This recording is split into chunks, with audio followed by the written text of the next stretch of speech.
Hi යාළුවනේ කොහොමද? හැමෝම ආදරයෙන් පිළිගන්නවා මගේ YouTube channel එකට. ඉතින් යාළුවනේ මං අද උදෙන්ම නැගිට්ටා. උදේ 5ට මං නැගිට්ටා. මගේ බිස්නස් එකේ වැඩ වගේක් තිබුණා. මං උදේ නැගිටලා ඒ ටික කරා. මං මේ වැඩේ කරන අතරතුරේදී අපේ ලොකු බබාලා දෙන්න හැරිලා තිබුණා ඉස්කෝලේ යන්න. ඒගොල්ලන්ට ඉස්කෝලේ වැඩක් තියෙනවා කියලා ඒක කරන ගමන් තමයි ඒගොල්ලෝ හිටියේ.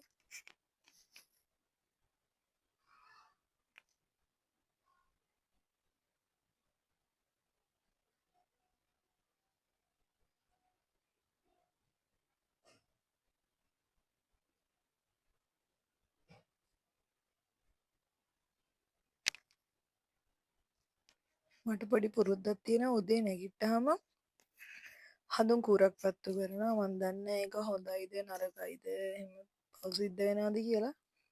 මේ උදෙන්ම මට හඳුන් කූරක් පත්තු කරලා ගහන්න ඕනේ බුදු පිළිමෙට. යශෝදරා පිළිමෙටත් ගහනවා මං ඒවා. අපි අපේ ගෙදර යශෝදරා පිළිමේ මේ බුදු පිළිමේ දෙකක් තියෙනවා. අපේ බබාලා දෙකටම පහලා තියෙනවා හවසට. ඊට පස්සේ මේ පත්තු කරන්නේ මං තිලක්මකින් ගෙනත් තියෙනවා. අර සුවඳ හම නිටි පන්දමක්. ඒක පත්තු කරාම මුළු ගේම සුවඳයි. එහෙනම් මම ඒක පොඩ්ඩක් කළා පත්තු කරලා තිබිලා ඊට පස්සේ ආයෙ නිවලා අරන් තියෙනවා. අක්කලා දෙන්න නැගිට්ටට පස්සේ අපේ සුදු මහත්තයාත් නැගිටලා අද උදේම. එයා නැගිට්ටාම නම් මට කරදරයක් නැහැ. ඒ වුණාට මං ඉතින් පොඩ්ඩක් එයාව කුස්සියට අරන් ආවා. එයා මාත් එක්ක කුස්සියේ ඉන්න හරි කැමතියි. මං අක්කලාට කෑම හදනක එයා ওই පුටුවේ ඉඳගෙන ඉන්නවා අතන. ඔහොම මාත් එක්ක ඒවා මේවා කිය. අද පොඩි දෙන්නට ඉස්කෝලේ ගෙනියන්න ෆ්‍රයිඩ් රයිස් එකක් ඕනේ කිව්වා. ඊට පස්සේ මට ඊයේ හවස නම් මේ වැඩ ටික කරගන්න බැරුව ගියා. ඊයේ හවස මට ලොකු වැඩක් තිබුණේ හින්දා. ඊට පස්සේ මං ටක් ගාලා අද උදේම නැගිට්ට හින්දා ඒ වෙලාව තියෙන හින්දා මම ෆ්‍රයිඩ් රයිස් එක හදන්න ලෑස්ති කර හිටියේ බඩු. මේ ඒ අතරතුරේ අපේ දෙවනි බබානේ එයා වැඩ කර ඉන්න ගමන් ඇවිල්ලා. එයාට ඉතින් මං ඕනේ ළඟට වෙලා වැඩ කරන්න. නැත්තම් ඉස්කෝලේ වැඩ එකක්වත් කරන්නේ අම්මා ළඟ ඉන්නා නම් විතරයි එයා වැඩ කරන්නේ. මගේ අස්සේ කැරකි ඉන්නවා ඉතින් ඇවිල්ලා.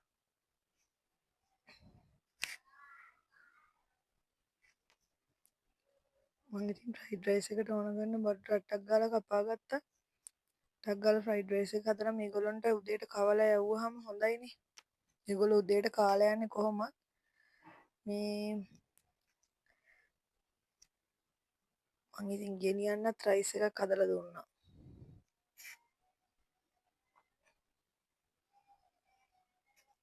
අද ගොඩක් ಜಾති තිබුණේ නැහැ. ඇත්තටම අද තිබුණේ බිත්තර විතරයි. ඊට බිත්තර දෙකක් දාලා තමයි ෆ්‍රයිඩ් රයිස් එක හැදුවේ. මම ඇත්තටම වෙන මොනවා හරි හදන්නම් කියලා හිටියේ උදේ. ඒගොල්ලෝ හවස කිව්වම ෆ්‍රයිඩ් රයිස් එකක් ඕනි කියලා. ඊට පස්සේ තමයි ඒගොල්ලෝ කියපු හින්දා තමයි මම හදන්න ගත්තේ. ඊට පස්සේ බඩු මොනවත් නැහැ. ඒ වෙලාවේ රෑ වෙලා හින්දා මේ තියෙන එකෙන් හදනවා කියලා මම ඉතින් හිතාගත්තා.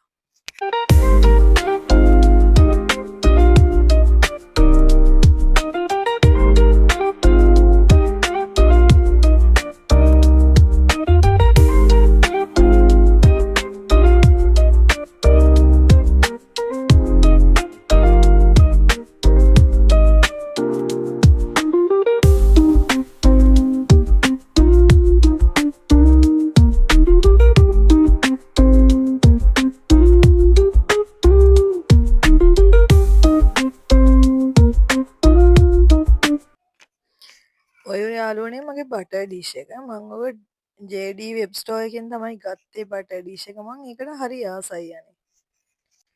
මම ටක් ගාලා ෆෑන් එක ලිපේ තියලා මේ ෆ්‍රයිඩ් රයිස් එක හදන්න ගත්තා. මොකද ඒ අතරතුරේ බබාලා ලෑස්ති වෙන ගමන් හිටියේ. ටක් ගාලා ඒගොල්ලන්ට බත් කවන්න ඕන හින්දා මම ටක් ගාලා මේ ෆ්‍රයිඩ් රයිස් එක හදන්න ගත්තා.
බබාලට කෑම එක හදලා දුන්නාම මේ හිතට පොඩි සතුටක් තියෙනවා. අනේ අද උදේම නැගිටලා බබාලට කෑම හදලා දුන්නා නෑ කියලා.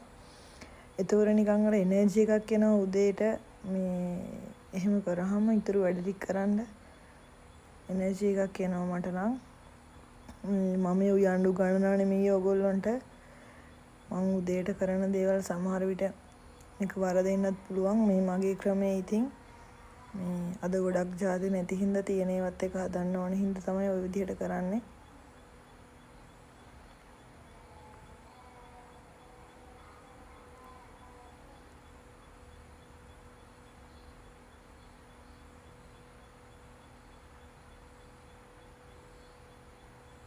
රසකාරක නම් මොනවද මං ඇඩ් කරගන්න නැහැ. පොඩි අය කන හින්දා මේ ගම්බිරිසු ලුණුයි වලින් තමයි රස කොහොම හරි ගන්න බලන්නේ.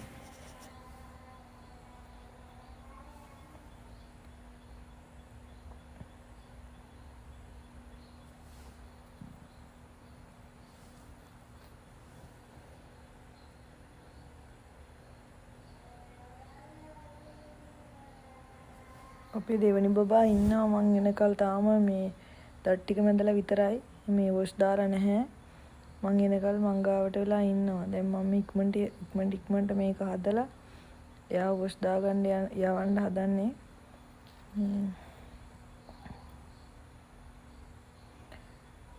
ඊළඟ යුද්ධය තමයි මේ උළු පීරන එක. දෙන්නගෙම උදේට ඔළුව පීරන්න ගියාම ගොඩක් වෙලා යනවා. මේ මොකද කොච්චර මේ කලින් නැගිට්ටත් ඔළුව දෙන්නගෙම ඔළුව පීරන්න ගියාම සෑහෙන වෙලාවක් මට යනවා මේ උදේට. ටට්ටක් ගාලා වැඩ ටික ඉවර කරලා දෙන්නවම ලෑස්ති කරලා යවන්න හදන්නේ. උදේට ඒගොල්ලන්ව හස්බන්ඩ් තමයි ගිහින් දාන්නේ. හවසට තමයි මම එක්කන් එන්න යන්නේ. යුද්ධයක් ඉවර කරා වගේ තමයි ඉතින් උදේට.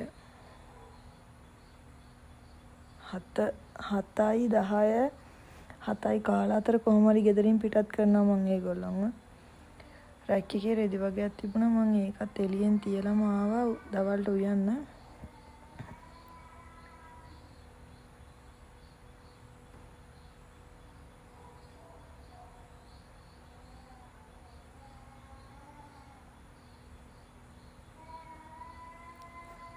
ඒ අතරතුරේ අපේ බල්ලාට උදේට බඩගිනි වෙලා එයාට උදේට අපි බොහෝ දුරට පාන් දෙන්නේ. මේ පාන් ගෙඩියක් එයාට දෙනවා උදේට. සාලයෝයි බීත්තර දෙකකුත් තම්බලා ඒකටම දාලා හදලා දෙනවා. දැන් එයා එළියේ ඉන්නේ. ඔක්කොම ඇදලා දාලා එළියේ ඩස්බින් ඔක්කොම බිමට ඇදලා දානවා. එක විනාඩි පාට එයා ඇරපු ගම මේ දැන් ඔය උදේට පාන් එක දෙනකල් කැරකි ඉන්නවා.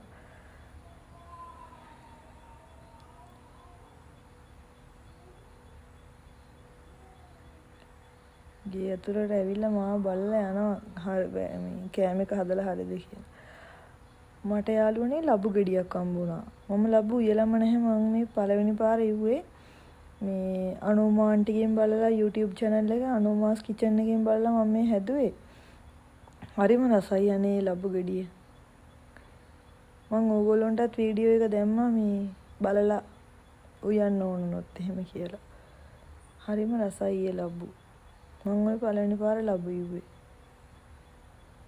ඒකේ පොත්ත ටිකක් ඝනකම්. හොඳට හයි මේ අයින් කරගන්න ඕන පොත්ත. ඝනකම් වැඩි ඒක ටිකක් පොත්ත.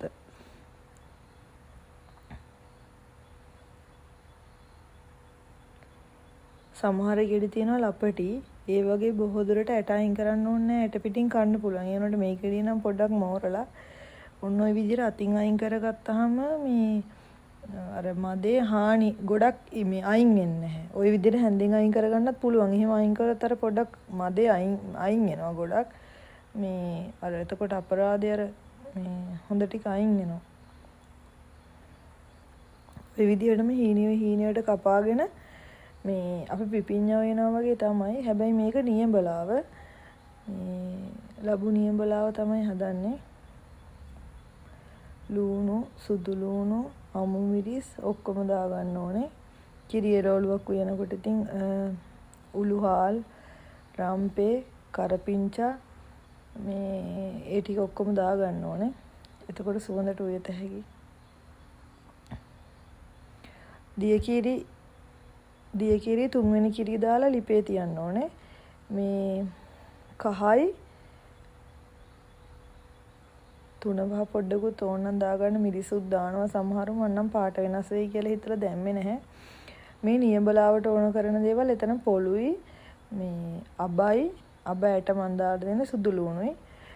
මේකට මේ සුදුරු මාදුරු එහෙමත් දානවා සුවඳෙන් මං ගාව නම් ඒවා තිබුණ නැහැ. මම නියඹලාව මේ ග්‍රයින්ඩරේ ගහලා කිරි එකට එකතු කරා මිටි කිරි එකට.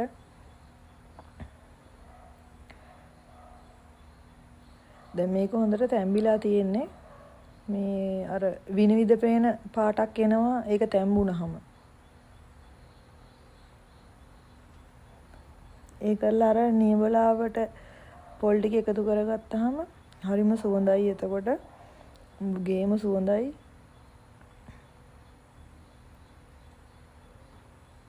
ඔය විදිහට තමයි ඊට පස්සේ පේන්නේ. මේ ඊට පස්සේ පොල් ටික තැම්බෙනකල් පොඩ්ඩක් වෙලා ලිපේ තියා ගන්න ඕනේ. එහෙනම් යාළුවනේ අදට ගිහින් එන්නම්. මේ මගේ පළවෙනි වීඩියෝ එක. තව වීඩියෝ කිහිපයකින් ඉස්සරහට හම්බෙමු. එහෙනම් හැමෝටම සුබ දවසක්.